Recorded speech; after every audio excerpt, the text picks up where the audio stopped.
mwe mukimanyi ekiri ekkololo ekirimu NRM kifumba mutuku olunaku olwaleero ate nsazeewo nkyaze ku muganda wange Nobati tubuulire ki ekituufu ekiri mu NRM. Twawulidde yakozeyo vidiyo ng'ataakinga omukulu Kasolo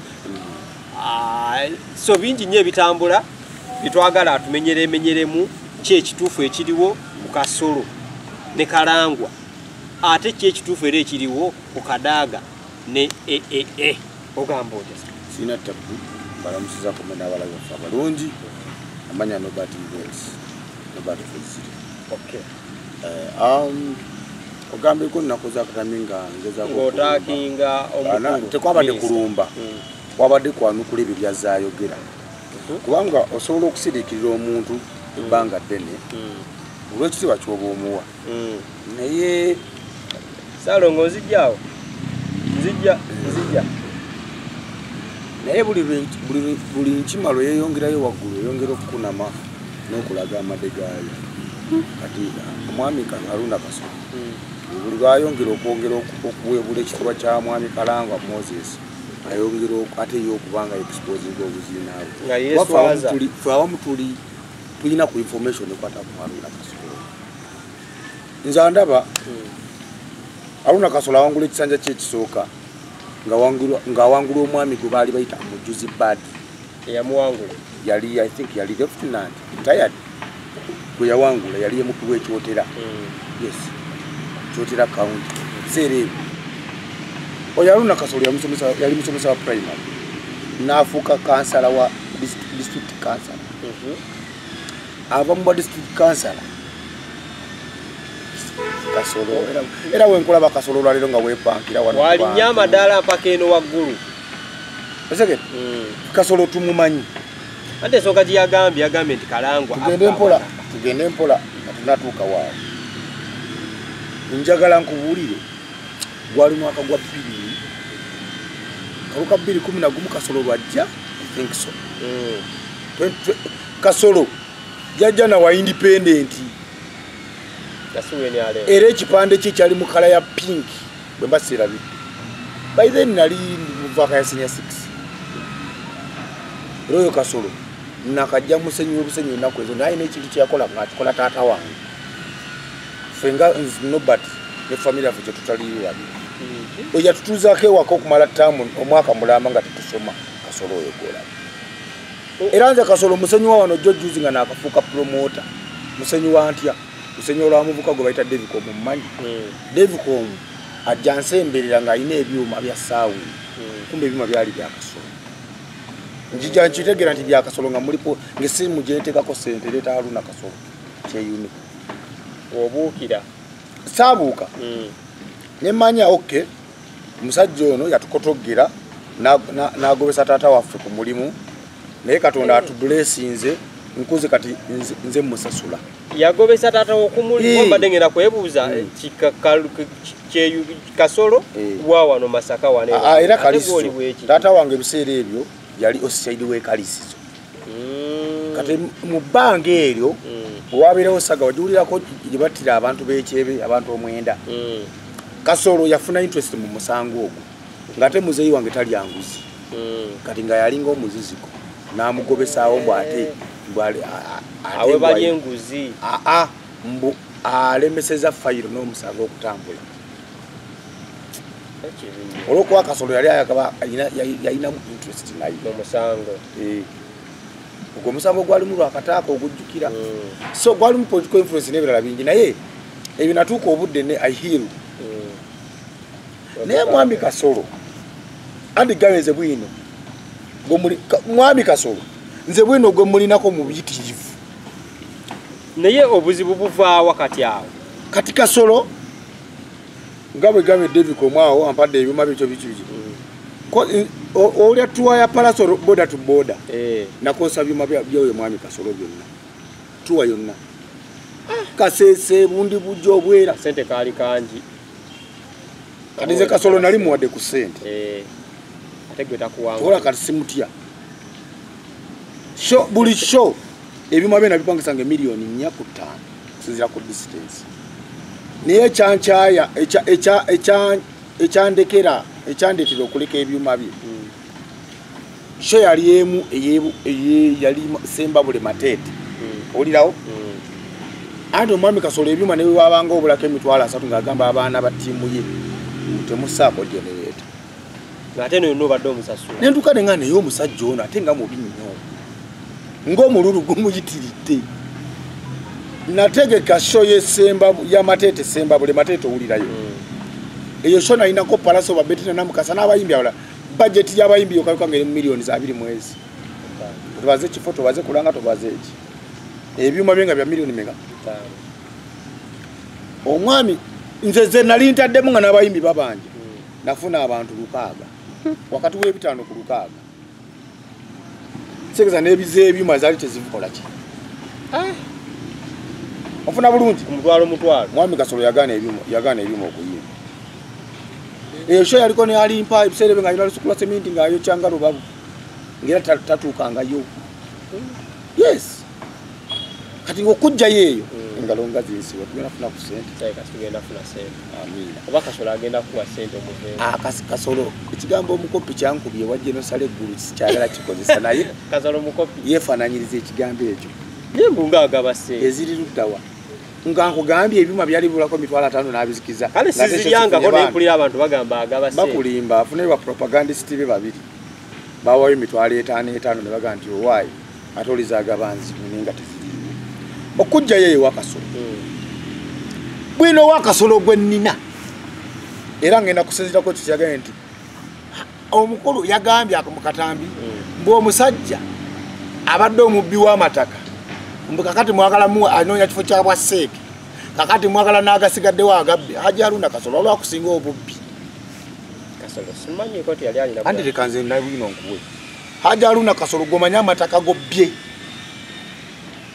bajja kukusya watu ina bwino bansibe Basebo ne banya bigambo bya Nobert Sibyange sebo bino byenjogera bigambo nina kalangwa tuyiga okusiimako n'okubeererawo abantu abasobola okutubeererawo tobola nsobola okuyimirirawo ku lwakalangwa Hajji Haruna Kasolo ngezako okujjukiza ye Minister of Microfinance yakabeera minisita ebisanja ebya ng'ekyasooka teyali minisita kigeza agenda mu bisanja 4 ng'ali mu parliament awo Hajji Haruna Kasolo kugaye yajja musomesa wa primary Hajji Haruna Kasolo n'emmotoka gye yanoonyezangamu akalulu yali 10 n'abaana bonna abamunyonyeza akalulu kisanja kisooka mu yabagobera bonna nayawukana nabo kati oyogera mufunira muwe era agabadde yabba amataka era agabaki nkujjira yatandikira kuba ekyotera bennyini omanya abantu basengudde ku mataka eyo ekyotera omanya Hajji Haruna Kasolo abantu baleetedde okufa ku lw'ensonga z'amataka ekyotera ate obasuka nawo n'ayingira nene Masaka gomanya abantu baleetedde okufiirwa ebyabwe mu Greater Masaka region zirwengo yonna ina watatabula abantu inga abantu bamwaba obadde okimanyi chairman wa Greater wa Masaka owenaremu tawagira Hajji Haruna Kasolo ali ku kalangwa nange newo funamu ekyokuyiga tewamulabi kuwotera Afrika neggulu ngamba yiyi nkugambye Hajji Haruna Kasolo ku mululu gwayina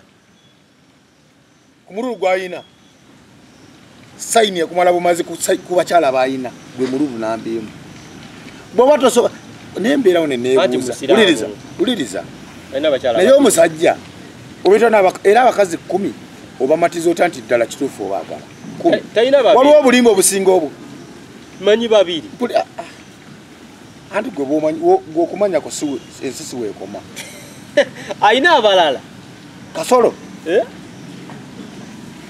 kwe kugamba nti n'abantu baagala Kasolo oba eddagala omukyala omama we yalisiiga mu Kasolo ng'amunaaza simanyi omanyi Kasolo omanyi abakazi balina manyi ono omuyimbi n'oli kati ate tukyali mu byakubba mataka g'omanyi baka abasajja Kasolo Haruna babbye okuviira ku yali campaigning manager we ng'atandika Kasolo ye gwamweregerawo nga yakafuuka MP yabba campaigning manager we oyo kati gowulira nti Hajjati omukulu w'ekyotera yali muka musajja alinayo Hajjati omukulu abatali bano abalala ekyotera alinayo 2 ate abo ensi tebamanyi nnyo kugambye omu yali campaigning manager we omwami mukalisizo ya mubako mukyala we kalisizo tawo sasula kya kumutwalirako mukyala obadde tati afuna ne ku sente olaba yatandikirawo kubba bakabasajja nga tanafuuka minisita so muno ensonga yajjaluna Kasolo nafe tukulinako bwino mungi naye ku mulundi guno muleke omwami Kalangwa Moses mumuwe ekkubo ekyenjagala osooka onnyonnyola abantu lwaki akafo ka Seeke kaludabanga akatono ekifo kya Seeke kinene nnyo mu sisitimu y'enaale yes ekifo kya Seeke totera kubuuza nti Seeke yagambye Seeke asinga minisita amaanyi be basalirawo eggwanga Seeke memba asinga minisita amaanyi Seeke eyo komiti ya Seeke yesobola okulonda yesobola okusalawo nti president tukugyeko kino tukuwadde kino Seeke esobola n'okusalawo nti kati fulaga beya tusazeewo ono ye Seeke babeera ne budget ya kawumbi buli mwaka kawumbi babanga bameka buli batuula buli mwezi babeera ne sitting allowance eweza wakati wa milioni 15 kwa 2 buli mwezi Seeke member buli mande baba mu meeting y'aba minister ejo ya cabinet meeting cabinet sitting baba mu batuula Seeke member wa maanyi nnyo naye omwami Haruna Kasolo obadde MP kusawa zinera gwe fulaga beera gogenda okuddayo ku MP bakuwe tetulinaako buzibu oli minister era ne kana akafo kalulunkanira nalewe ogamba semanyanga bali ba vice president nga bava mu Buganda bamperekera okodi so what kyogamba Bukenya bwe yabeera vice president generation ono kwe tutambulira kati tuli ku Kalangwa Edward Sekandi we yabeera vice president kyogamba akyasobola okudictatinga mweno era kyogamba Sekandi alaba ku TikTok ebyeya n'ebiseera bikyuka mwami Kasolo kati tobinyumye ebyo ate kati singa mu byeweewaanisiza wagambe mbu Hajamis Kigundu yamperekedde it makes sense to our generation ate tunyumiza simanya Sekandi Gilbert Bukenya abeera mu squeeze buli kaseera ng'anyiga bawala bato inako Haruna Kasolo amala okufuuka MP ayingira Kampala ate Haruna Kasolo njagala njogera ekigambo kino tegere nti mumanyi yajja munaku nnyo Kampala era driver we muvubuka yali amuvuga mu 10 gyanoonyezangamu akalulu yali agenda Entebbe ne babako hoteli gye basulamu njagala ojjukira ebigambo ebyo wagamba ya Rabbi abantu bekyengera mwampa abekyotera nga tamanyi na kunyiga lift Haruna Kasolo yajje Kampala nga tasobola ade na kunyiga lift katatola lero yali ku Kalangwa nchiddemu Haruna Kasolo yajje Kampala nga tasobola nga tamanyi lift kyeki era yagamba driver we abantu bekyotera banenyisize ennyonyi yange esooka lift yali agiyita nnyonyi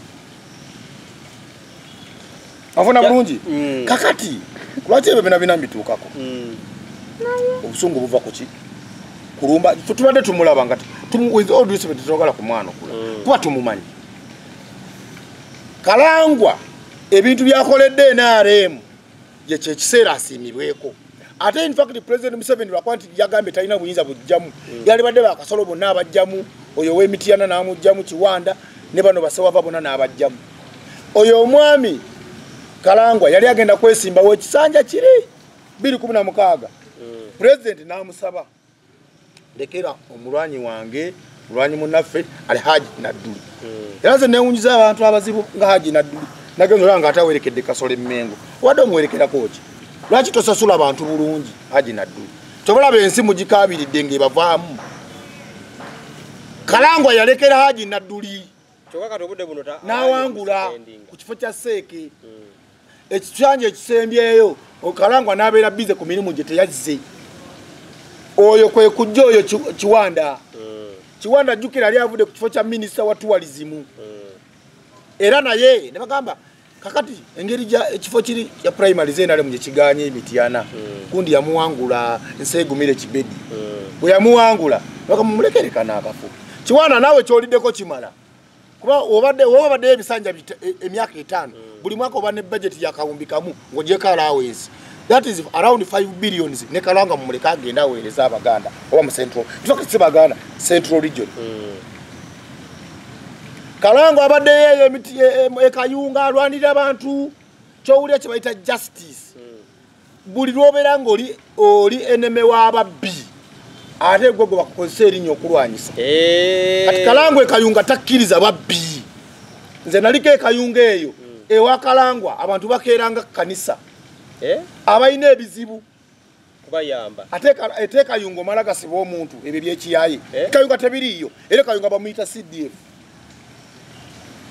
bonna ebyo tebyayabijja ekayunga bamuyita CDF kuba kiba kimuyita abeererawo abantu b'ekayunga enjawulo gy'ayina Kamutonda yamuwa omukisa yafuna ku ssente yafuna connection ayina waakonkona nga buli wamu akola ki abantu bafe abamu baba nettima ku ekyo kati gwe n'owulira mbu Kalangwa abba amataka wali omula ewamuwa bakuzaalawo Butambala wali omuwuliddeyo nga ayina ettaka lyabbayo Butambala eri mu Central Region tajjangayo kyogamba amataka g'ekyotera ajaluna Kasolo ga displacinzeeko abantu era Kalangwa yakikola bangambye kati Kalangwa ffe twamugambye namugambye ekintu kimu kyeyabadde ameesingamu up Kalangwa ye bino tabadde ebya media abadde tabimanyi nga bamulinyirira asirise kati ye Kasolo nakwata buno bu Sky Soldier bwani buno bu TikTokers buno obuunye embala Kasolo nabukola ki nabuteeka mu nalabye Dini Lubowa Sava kati Dini Lubowa Sava oyogera ki gomanyi bwino ngwa Dini Lubowa Sava gwe nnina Dini Lubowa Sava tena message eno njikuweereza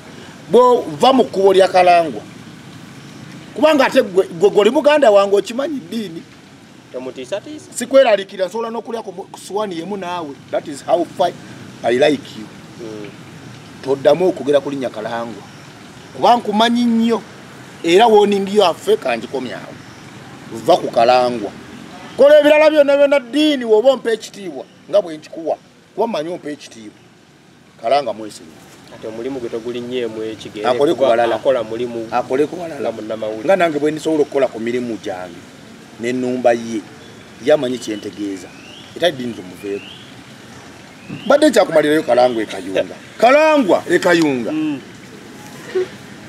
era y'omu kubaleka Nantaba afuge kuba Kalangwa n'asalawo nti Nantaba tafuga tasobola kuwangula Kalulu ebyadda ate nkubuulidde yinga Kalulu akawodde eri CDF decider yasalawo Kayunga kati ffe twagala ku muntu ng'oyo asalawo amalayo ekirala talina bifo by'amaanyi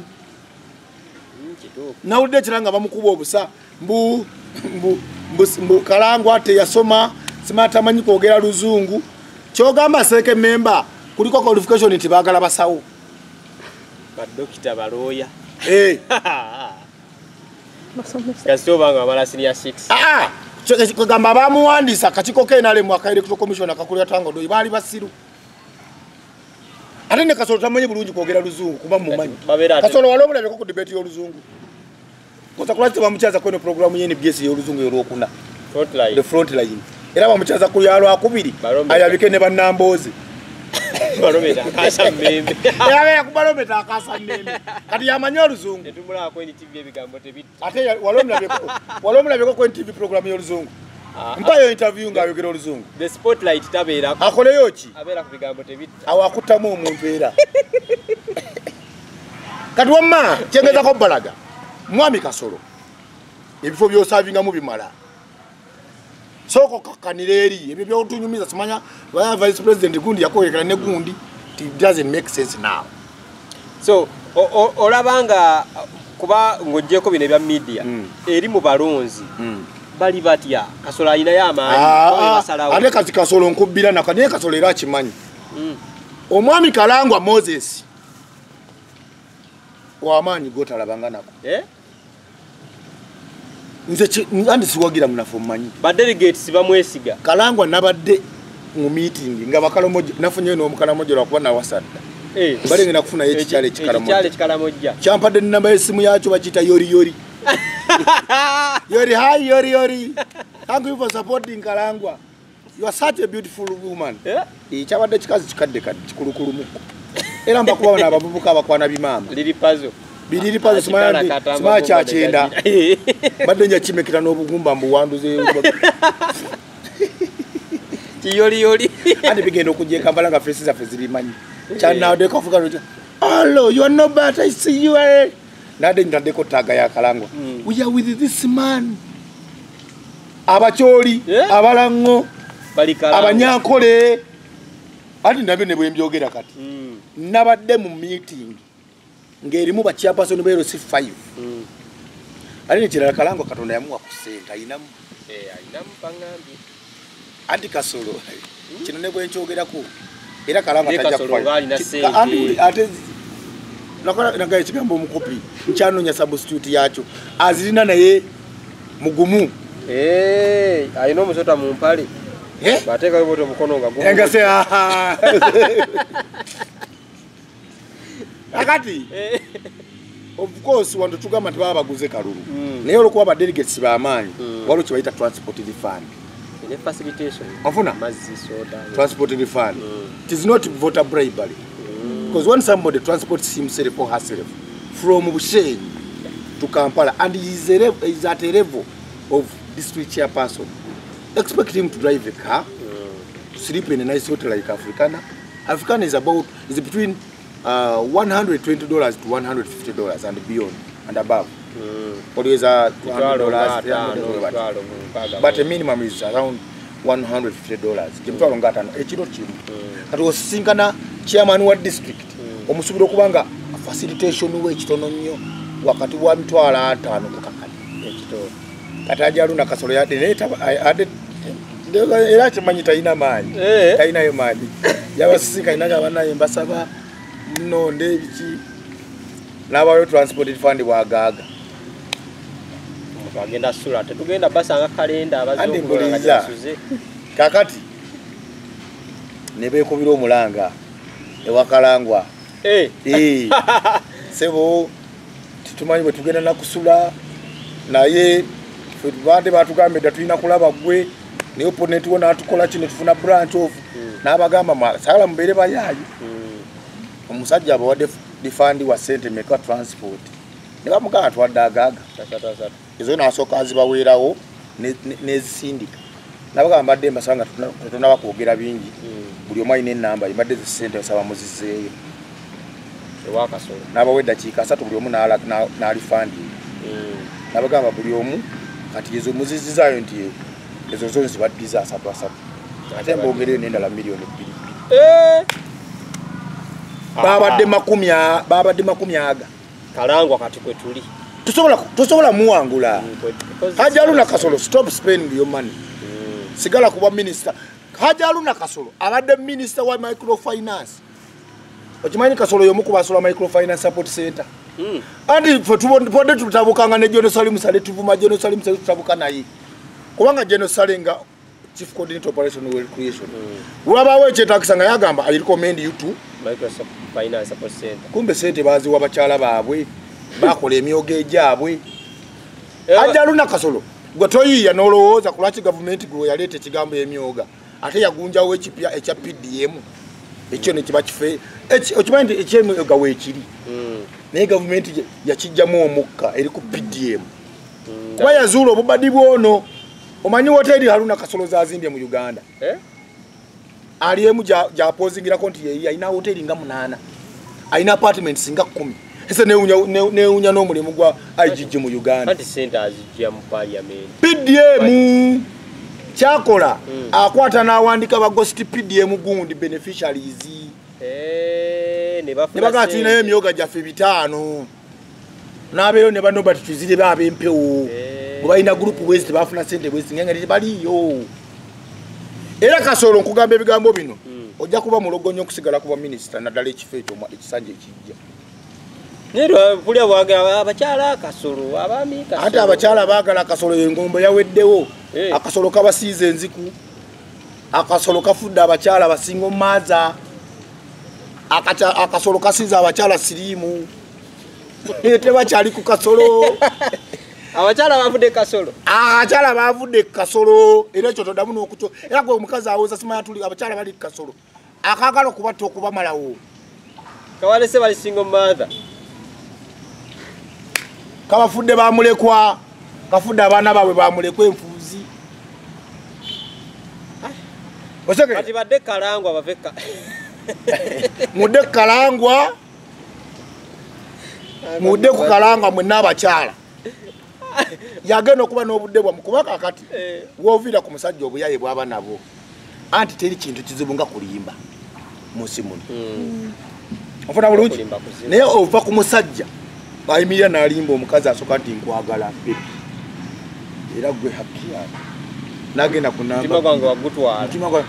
Haji Kasolo mitima wagigabanyamu oti ejo ino. Oyina emeka. Omwamu owo. Gwe buli omu wamuwa mutima. Kati oyina ki? Kati oyo gwe twagala okwesigisa ekifo ky'obwaseeke. Gwatakyayinawo mutima wadde n'ogumu. Bagutema mubi bajjo. Buli omu yatwalako. Ezegedde bino totya. Ako nobody. Totya tewajja kusiba. Ekyo kyo garanti twagifunye. Tewali. Twala tukolere bantu kubanga kano kalulu. Fena tuli ba munju tuli baki. Benaale. Nze kugambe wamagwa tulaba. Va kutyo omusajja. Amatiza abakyala 10 ti bonna abaagala. Fe tulina omu naye nga olaba ddala waliwo olwogwa mu nsobi n'olimba n'ekuzitowako olemererwa kwata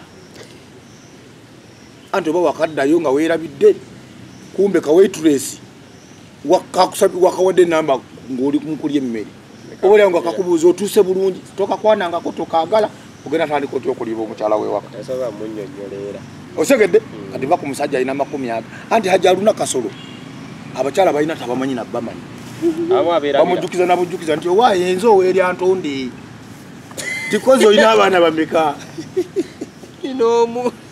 buli mukyala yamuzimbira amaka kati gwe ebintu byaluna Kasolo ku kibakwatagano kibakwata anti omulimu gwayina sekendi dakiika 3 bweziti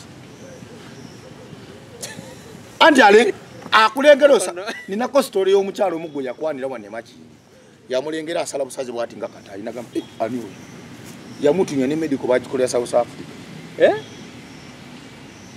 kata sinkana bameko olunako so nga tumuvaako twasi tumuvaako sola kumuvaako kubanga kyekyo kifo kyensinga okuba mu interest bino byotutwalamu ebirala simanya Anita simanya Kadaga kale abantu balondani kwaba babiri ekyamazima ngandi open zinali timu mama Kadaga nero kwa sitera kwagala kwera kusaide egenda kuwangulu na chusi Kadaga bagenda muwangula sina sinkana mama Anita speaker taina kye yampadde n'okusinzira kubyendaba ndabayo ekire ekikutte nga Kadaga bagenda muwangula anti ngubuulidde mazima ate newala nnyo okubeera mu nnaku y'emirundi 3 banzi bakange ne bakubira eggulu ne bankubira eggulu ne mugongo ne bagumenya ngenda ttake ku sajjali kakati ate kalangwa ye nine essanyu tugenda kuwangula ekyo kyokukakasa onakoma weetondera abantu ate awangudde yeetonda era mu abantu beekayunga mwetegeke sawa yona tujja mu pate tugenda mweteketeeke tugenda kujja twaniriza omwana waffe Kalangwa awo pate after pate era olwokunanga terunaziba posta y'abayimbi bonna abagenda okuyimba ewa Kalangwa efulumu ate alina generational promoter what are you kituufu era abeekayunga okuyingira bwereere okulya n'okunywa bwereere n'okupama kubanga ekyo bakirabira nnyo okukyogera kulya n'okulya kunywa bya bwereere n'okupama kubanga tosobola kulya n'okunywa n'okufuka ebyo bitambulira wamu so nga tumaliriza osegedde mama oli kwa Anita Amongi kugambye engeri gy'olabamu ebintu simuliiko nnyo naye yandiwangula si yandiwangula agenda kuwangula era omuntu agenda okutaasa mama Kadaga ali omu alina kuba Museveni President Museveni yekka kuba President Museveni wanaakwata essimu n'akubira Anita n'amugamba you withdraw Anita tajja kubuuza kirala kyonna naye kati naye kyenatiddemu ye President uganda sina buyinza bujjamu Anita ate nina ekirala nokyoka kukubanga